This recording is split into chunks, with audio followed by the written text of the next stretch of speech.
નમસ્કાર વિદ્યાર્થી મિત્રો, હું ભાવિન ગોપિયાણી આપનું સ્વાગત કરું છું આપણી આ યુટ્યુબ ચેનલ પર।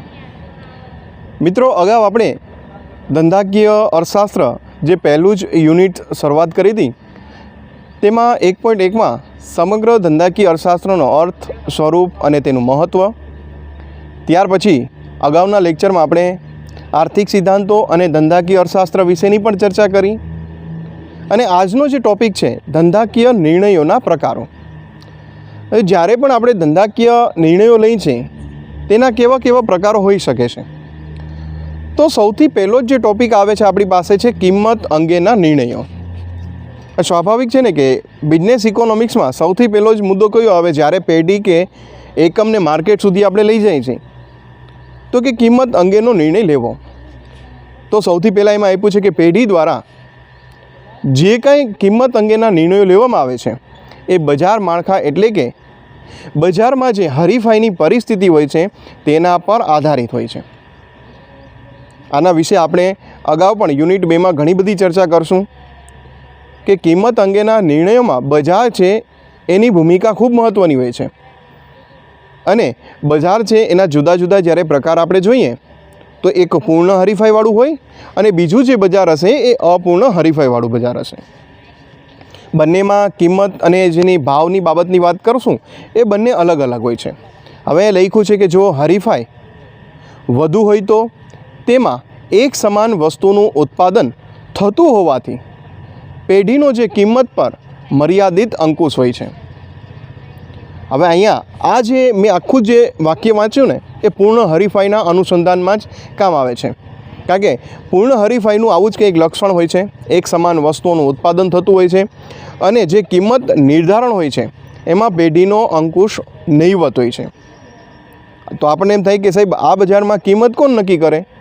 તો આ બજારમાં કિંમત નક્કી કરવા માટે માંગ અને પુરવઠાની જે ચોકડી પડે છે, આપણે જોયું હતું ને માંગ અને પુરવઠો, એ ચોકડી જ્યાં પડે છે ત્યાં સમતુલા સ્થપાય છે અને એના આધારે જ જે છે આ આખી જ જે કિંમત છે એ બજારમાં નક્કી થતી જોવા મળે છે। તે સિવાય વાત કરીએ કે આ બજારમાં પેઢીએ નક્કી કરેલી જે કિંમત હોય છે એને સ્વીકારવી જ પડે છે અને બજારમાં જો ઇજારો હોય અથવા તો ઇજારાયુક્ત હરીફાઈ હોય, જે બંને અપૂર્ણ હરીફાઈનો એક ભાગ છે, તો તેમાં પેઢી છે એ વધતા ઓછા અંશે કિંમત અંગેના નિર્ણયો લઈ શકે છે। જેમ કે માની લ્યો ઇજારો હોય માર્કેટમાં તો સમગ્ર કિંમત નક્કી કરવામાં ઇજારદાર પેઢીનો છે એ હસ્તક્ષેપ હોય છે। તો આ પણ આપણે ખાસ યાદ રાખવાનું છે કે જ્યારે કોઈ બજારમાં જશું ત્યારે કિંમત અંગેના નિર્ણયો છે એ જુદા જુદા બજારમાં જુદી જુદી વ્યક્તિ કે પેઢી પાસે જોવા મળે છે। વસ્તુની કિંમત અને વેચાણ પેઢીનો નફો જે છે એ નક્કી કરે છે, આ ખાસ યાદ રાખવાનું છે, કારણ કે વસ્તુની કિંમત જેટલી વધારે હોય એટલો નફો છે એ વધારે પ્રાપ્ત થઈ શકે, આવું આપણી પાસે એક બેઝિક કોન્સેપ્ટ પણ હોય છે। એટલા માટે જ અહીં કીધું જ કે વસ્તુની કિંમત અને જે વેચાણ હોય છે એનાથી પેઢીનો જે નફો છે એ નક્કી કરવામાં આવે છે। છેલ્લે કહી કે વસ્તુની કિંમત નક્કી કરતી વખતે પેઢીએ વસ્તુની માંગ છે એનો અંદાજ પણ કરવો જોઈએ અને ખર્ચ ઉત્પાદનના જે સંબંધો હોય છે એનો પણ અંદાજ મેળવવો ખૂબ જરૂરી છે। તો આ સૌથી પહેલો ટૉપિક આવ્યો આપણી પાસે ધંધાકીય નિર્ણયોના પ્રકારમાં કિંમત અંગેના નિર્ણયોમાં લઈને જુદા જુદા બજારમાં ગયા, એમાં કિંમત કઈ રીતના નક્કી થાય છે અને છેલ્લે પેઢીએ પોતાનું જે છે એ વર્તન કેવું કરવું જોઈએ। તો ત્યાર પછીના બીજા ટૉપિક ઉપર આપણે આગળ જઈએ, ઉત્પાદન અંગેનો નિર્ણય। આ બીજો પોઈન્ટ આવે છે કે પેઢી પાસે કિંમત નક્કી થઈ ગયા પછી ઉત્પાદન બાબતની ચર્ચા પણ થવી ખૂબ જરૂરી છે। તો કે પેઢીએ વસ્તુનું જે ઉત્પાદન કરવામાં આવે છે એ કેટલા પ્રમાણમાં કરવું તે અંગેનો નિર્ણય છે એ ખૂબ મહત્ત્વનો હોય છે। હવે એના માટે અહીંયા થોડાક પ્રશ્ન આપણે કરીએ એટલે આઈડિયો આવી જાય કે ઉત્પાદન અંગેના નિર્ણયો કેવી રીતના પેઢી કરી શકે છે। તો સૌથી પહેલું છે કે ઉત્પાદન એકમની સ્થાપના કયા સ્થળે કરવી જોઈએ। હવે આપણે ઘણી વખત એવા પ્રશ્ન થાય કે કોઈ પેઢી કે ઉદ્યોગ છે આપણે નવો સ્થાપવા જઈ રહ્યા છીએ, માની લ્યો ભારતનું જ ઉદાહરણ લઈ તો તેનું ભૌગોલિક વાતાવરણ, ત્યાંનું સામાજિક જે છે એ વર્તન, ત્યાંના લોકો કેવા છે, બધી જ પરિસ્થિતિ જાણીને ત્યારબાદ જે છે એ એકમની સ્થાપના કરવી જોઈએ। આવો એક પ્રશ્ન આપણે પહેલો લઈ શકીએ। ત્યાર પછી બીજો પ્રશ્ન એવો આવે કે ઉત્પાદન એકમનું કદ છે એ કેવડું રાખવું છે. આ બીજો પ્રશ્ન હોય છે પેઢી માટે. અને ત્યાર પછી છે આ જે કદ નક્કી કરવા માટે કે ધંધાકીય એકમની ઉત્પાદન ક્ષમતા કેટલી રાખવી, કઈ ઉત્પાદન પદ્ધતિ છે એ પસંદ કરવી. હવે જ્યારે પણ આપણે બજારમાં જઈએ ત્યારે ઉત્પાદનની બાબતમાં ચર્ચા કરીએ તો જ્યારે એકમનું સ્થળ, એનું કદ, એની ક્ષમતા અને છેલ્લે જ્યારે પદ્ધતિ આવે તો બે પદ્ધતિ આવે. એક શ્રમ આધારિત પદ્ધતિ હશે અને બીજી હશે ટેકનોલોજીવાળી, જે મૂડી પ્રધાન જે પદ્ધતિ પણ આપણે કહી શકીએ છીએ. તો આ બંને પદ્ધતિમાંથી અર્થતંત્રમાં ઘણું બધું નિરીક્ષણ કરવું છે. જેમ કે ભારત જેવા વસ્તીમાં આપણે બીજો ક્રમ ધરાવીએ છીએ તો આપણા જેવા દેશોમાં શ્રમ પદ્ધતિનું મહત્ત્વ ખૂબ વધી જાય છે. પરંતુ યુરોપમાં કોઈ નાનકડી કેવી કન્ટ્રીનો અભ્યાસ કરીએ તો અહીંયા ટેકનોલોજીવાળી મૂડી આધારિત જે પદ્ધતિ હોય એવી ઉત્પાદન પદ્ધતિનો જે છે એ આપણે વિચાર કરવો જોઈએ. તો બીજો પ્રશ્ન એ કે ઉત્પાદનનો જે નિર્ણય લેવાનો હોય છે તે પેઢીએ કઈ રીતના કરવો, તો ઘણા બધા પાસાઓને લઈને આપણે એમાં ચર્ચા કરી. ત્યાર પછી ત્રીજો પોઈન્ટ છે માંગ અંગેનો નિર્ણય. આ પણ ખૂબ મહત્ત્વનું છે કે આપણે જે જગ્યાએ ઉત્પાદન તો થઈ ગયું પરંતુ માંગ કઈ જગ્યાએ એકમની વધારે છે એને બાબતને લઈને ચર્ચા કરીએ. તો કે પેઢી કે સંચાલક છે એ હંમેશા મહત્તમ નફો મેળવવા માટે વસ્તુની માંગનો છે એ અંદાજ છે એ લેતા જ હોય છે અને એના માટે આ એક મદદરૂપ પણ બની રહે છે. માંગના જો યોગ્ય અંદાજો હોય તો પેઢીએ માત્ર ગ્રાહક વર્તણૂક ઉપરાંત સમગ્ર અર્થવ્યવસ્થામાં પ્રવર્તમાન જે વલણો હોય જેવા કે કાચી રાષ્ટ્રીય પેદાશમાં વધારો, એની કિંમત, રોજગારીના પ્રમાણમાં આવેલા જે પરિવર્તનો હોય, લેણદેણની તુલા છે એને પણ ધ્યાનમાં લેવું જોઈએ વગેરે જે બાબતો હોય એને ધ્યાનમાં લઈ અને વસ્તુનું ઉત્પાદન કરવું જોઈએ. એટલે અહીંયા માંગ અંગેનો નિર્ણય જ્યારે પણ પેઢી કરે છે ત્યારે આવા જે મુદ્દાઓ છે એને ધ્યાનમાં લઈને આગળ ચાલે છે. કારણ કે આ બધા જ જે પરિબળો છે એ વસ્તુની માંગને સીધી રીતે અસર કરતી જોવા મળે છે. પેઢીના જે સંચાલકો છે એણે માત્ર વર્તમાન માંગના જે અંદાજો છે એ તૈયાર કરવાના હોતા નથી, પરંતુ ભાવિ માંગના જે અંદાજો છે એને પણ મેળવવા જોઈએ. માની લ્યો આપણે પણ અત્યારના જે પરિસ્થિતિમાં રહીએ છીએ 28 ફેબ્રુઆરી 2020 સુધી કોઈને આપણે ખ્યાલ હતો કે ભવિષ્યની માંગ કેવી હશે, પરંતુ એક ભયંકર બીમારી આવી ગઈ કોવિડ-19. એના કારણે વિશ્વનું અર્થતંત્ર છે એ આજે ઘણું જ અસ્તવ્યસ્ત થઈ ગયું છે. મેં તમને અગાઉ પણ એની બાબતમાં જીડીપીને લઈને કીધું કે આવનારા 1 વર્ષ સુધી ભારતની જીડીપી છે એ માઇનસ રહેશે. વિશ્વના ઘણા બધા દેશો છે એની પણ પરિસ્થિતિ કંઈક આવી જ છે. તો કોઈ પણ પેઢી કે જે ઉદ્યોગ હશે તેણે એની ભવિષ્યની જે નીતિ બનાવી હોય છે એ આ માંગને અનુરૂપ જ જે છે એ નિર્ણયો લેવાના હોય છે. તે સિવાય છેલ્લે કહી કે માંગ વિશ્લેષણ અને માંગની જે આગાહી છે એ વસ્તુની જે માંગ હોય છે એના અંદાજ માટે વિશેષ મહત્ત્વ છે એ ધરાવતું હોય છે. તો અહીંયા આપણે એ પણ ખૂબ મહત્ત્વનું કે માંગ વિશ્લેષણ છે એ વસ્તુની જે માંગ છે એના માટે પણ ઘણું બધું મહત્ત્વનું જે છે એ સાબિત થઈ શકે છે. ચોથો પોઈન્ટ છે ઉત્પાદન પદ્ધતિની પસંદગી. આપણે જે અગાઉ પણ આને ચર્ચા કરાવી હતી મેં તમને, એ જ મુદ્દો લઈને આપણે ફરી પાછા જઈએ. જે થોડાક પ્રશ્ન કર્યા હતા કે ઉત્પાદન પદ્ધતિની પસંદગી એટલે કઈ પદ્ધતિ દ્વારા ઉત્પાદન કરવું. ઉત્પાદન જે પદ્ધતિ હોય છે એ વસ્તુના ઉત્પાદન માટે ઉપયોગમાં લેવાતા શ્રમ અને મૂડી સાથે જ સંબંધિત હોય છે.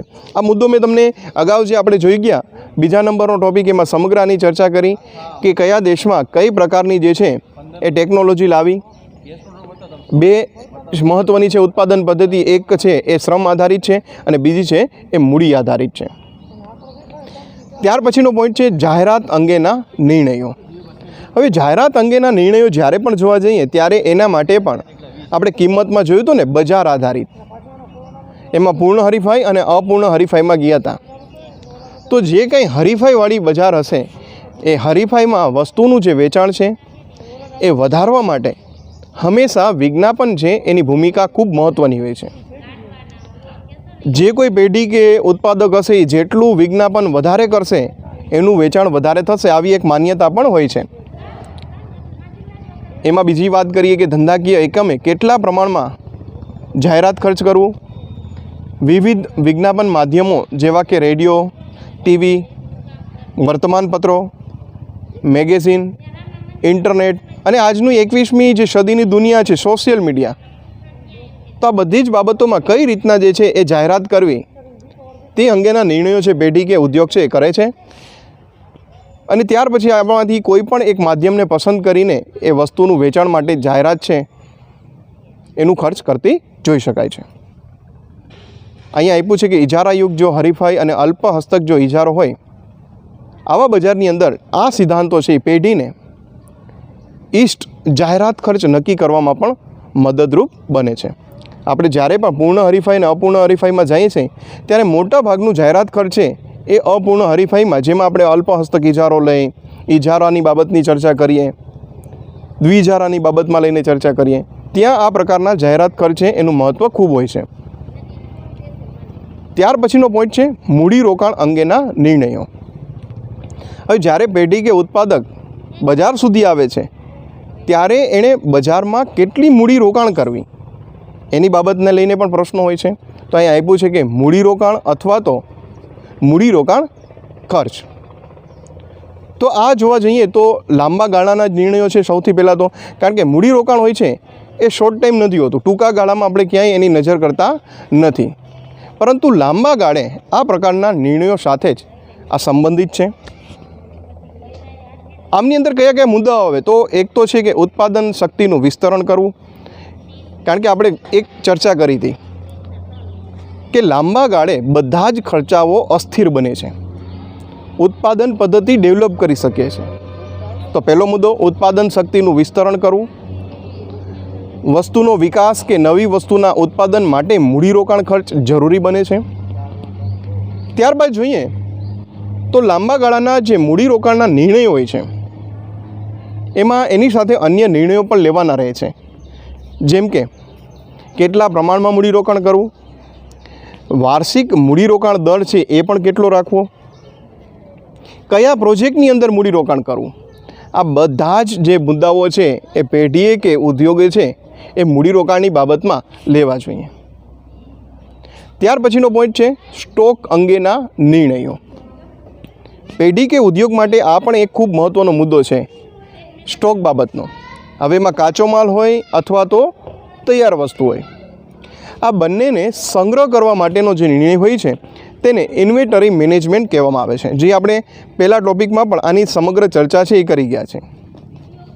હવે અહીંયા પેઢીએ કેવા નિર્ણય લેવાનો, જો સંચાલકે પેઢીમાં કાચા માલનો કેટલો સ્ટોક રાખવો તે સૌપ્રથમ નિર્ણય લેવો પડશે. જો સ્ટોક જરૂર કરતાં વધુ હોય તો મૂડી નિરર્થક જે છે એ રોકાયેલી રહેશે. બીજો પોઈન્ટ છે ખર્ચ અંગેના નિર્ણયોની અંદર. તો તેમાં મુખ્યત્વે ખર્ચનું માળખું, ખર્ચમાં ઘટાડો કઈ રીતના લાવી શકીએ, ખર્ચનું નિયંત્રણ કઈ રીતના લાવી શકીએ, એકમ માટેની જે સ્થળ પસંદગી છે આ વગેરેનો સમાવેશ થાય છે. જેમ કે માની લો હું તમને એક ઉદાહરણ આપું આ બધી જ બાબતમાં, ખર્ચની બાબતમાં, કે આપણે પેટ્રોલ ઉત્પાદન કરતી જે કંપની હોય છે ભારત દેશની વાત કરીએ તો આ કંપની મોટા ભાગે ક્યાં હશે તો કે દરિયાઈ જે ઇલાકો છે એની નજીક હશે. ભાગ્યે જ 10% જેવી માઇનસ સિસ્ટમ હશે કે એ દરિયાથી દૂર હશે. શું કામ તો કે ભારતમાં જે ક્રૂડ ઓઇલની સ્થિતિ છે એ નહીવત છે, આપણે શું કરવું પડે છે વિદેશથી આયાત કરવી પડે છે. તો આ જે પેટ્રોલિયમ પેદાશ કરતી જે કંપનીઓ છે એ દરિયા કિનારા જેટીની જ્યાં સુવિધા હોય તે જગ્યા પર વધારે સ્થાપવાનો પ્રયત્ન કરે છે. તો આનાથી તમને યાદ આવી ગયું હશે કે આ શું કામ આવું કરે છે, કારણ કે અહીંયા ખર્ચ છે ઓછું થાય. આપણે જોઈ ગયા કે 1992-93 પછી રિલાયન્સ કંપની છે એ આપણે જામનગરમાં જ શું કામ આવી ગુજરાતમાં?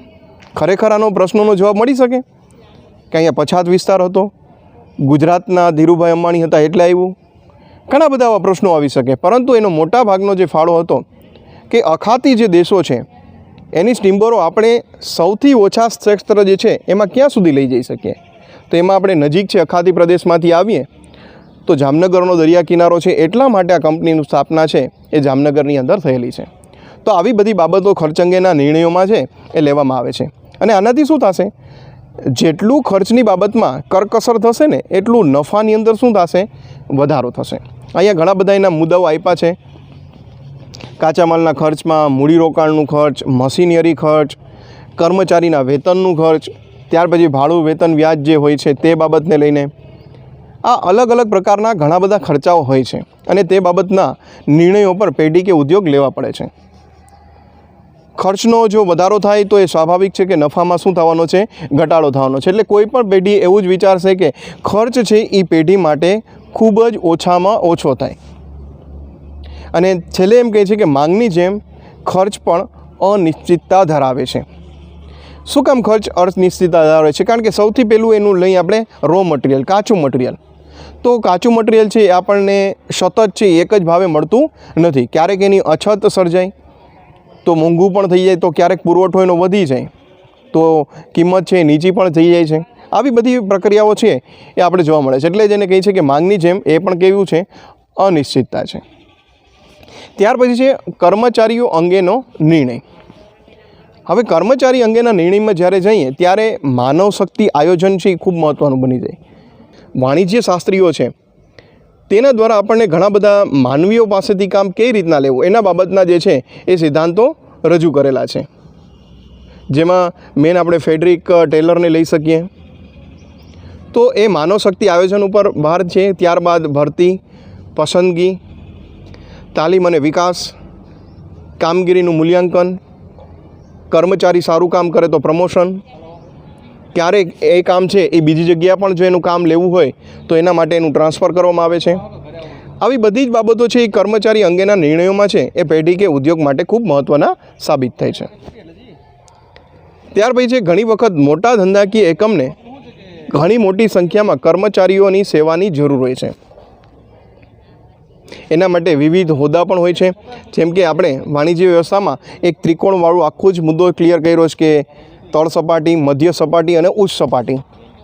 આવી રીતના કર્મચારીના હોદ્દા પણ નક્કી થયેલા હોય છે. પેઢીના ચોક્કસ ધંધાકીય ઉદ્દેશો છે એ પ્રાપ્ત કરવા માટે દરેક જે ઉદ્યોગ કે પેઢીનો કર્મચારી હોય છે એનું યોગદાન ખૂબ મહત્ત્વનું હોય છે. આપણે એમ કહીએ કે મોટી કંપની છે એના મેનેજમેન્ટ સારું છે, એના CEO, એના માલિક સારા છે, એવું નથી હોતું. એમાં નાનામાં નાનો જે કર્મચારી છે એનું પણ એ પેઢીની અંદર ખૂબ મોટું યોગદાન હોય છે. ત્યાર પછી છે કે કર્મચારીઓના નિર્ણયોને પ્રોફેશનલ લોકો છે એ જ એક આવશ્યક તત્વ ગણાવે છે. કોઈ ચોક્કસ હોદ્દા પર કઈ વ્યક્તિ છે તેનાથી ધંધાકીય એકમની નફાકારકતાને અસર થતી જોવા મળે છે. કારણ કે નિર્ણય પ્રક્રિયા જે છે એ ઉપરના હોદ્દા ઉપરથી ઉપરની જે સપાટી હોય છે ત્યાંથી તળ સપાટી સુધી પહોંચે છે. તો ઉપરની વ્યક્તિનું પણ મહત્ત્વ છે અહીંયા ખૂબ જ મહત્ત્વનું પુરવાર થાય છે. તો આ સમગ્ર ટૉપિક છે આપણે આજનું જોયો કે ધંધાકીય અર્થશાસ્ત્રના કયા કયા પ્રકારો જે જુદા જુદા પડે છે એ સમગ્ર બાબતને લઈને આજે આપણે જુદા જુદા મુદ્દાઓની ચર્ચા પણ કરી. તો મિત્રો આ બંને ટૉપિક આપણે અહીંયા ક્લિયર કરીએ છીએ ને આગળના સમયમાં આપણે જે 1.3માં માંગ અને ત્યાર પછી પુરવઠો આ બંને જે ટૉપિક છે એ અગાઉ વિડીયો બનાવેલા છે. તમે હજી સુધી પણ જો આ બંને ટૉપિક ક્લિયર ન કર્યા હોય તો આ વિડીયો જોઈને હવે પણ આ વિડીયો તમે બંને ટૉપિક ક્લિયર કરી શકો છો. તો બસ આજના ટૉપિકમાં આટલું જ. હવે જ્યારે પણ મળશું ત્યારે આમાંનો જ કોઈ નવો જ ટૉપિક હશે એની જ ચર્ચા વિશેષથી કરશું. ત્યાં સુધી જય હિન્દ, જય ભારત.